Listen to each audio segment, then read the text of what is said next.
Picture this: a German businessman so obsessed with Homer's Iliad that he literally dug up half of Turkey to prove the Trojan War was real. Welcome to Troy, the ancient city that's been playing hide-and-seek with archaeologists for over 150 years and still dropping plot twists that make Hollywood screenwriters weep with envy. Troy isn't just one city. It's a 4,000-year-old layer cake of civilizations, each one built on top of the last like the world's most expensive archaeological parking garage.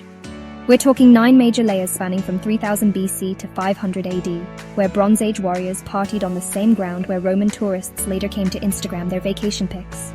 Heinrich Schliemann started digging in 1870, convinced he'd find King Priam's treasure, and instead discovered something way more mind-blowing: an entire civilization that kept rebuilding itself every time someone burned it down. Here's where Troy gets absolutely wild.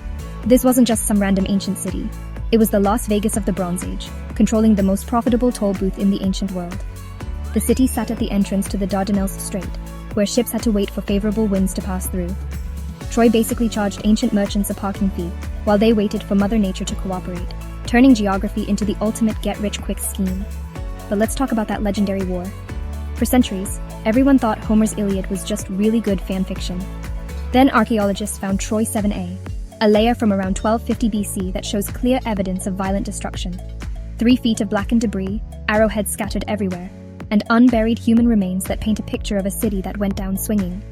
Recent discoveries in 2024 even uncovered skeletons that researchers are calling the last Trojans, a mother and baby buried together, plus 2 male skeletons that read like the final chapter of an ancient tragedy. The famous Trojan horse? Pure literary genius, but probably not historically accurate. Archaeological evidence shows Troy was indeed burned down, but that massive wooden horse was likely an imaginative metaphor for siege engines, not an actual DIY project that fooled an entire city. Though honestly, given how extra ancient civilizations could be, we're not completely ruling it out. Schliemann's treasure hunt turned into the ultimate archaeological soap opera. He claimed to find Priam's treasure, a collection of gold artifacts he smuggled out of Turkey faster than you can say international incident. Plot twist: the treasure he found was from Troy too, which existed 1,000 years before the Trojan War, making his discovery historically significant but mythologically awkward. Today, Troy is having its ultimate glow-up moment. The site welcomed over 531,000 visitors in 2018, breaking a 10-year record as tourists flock to see where literature meets archaeology.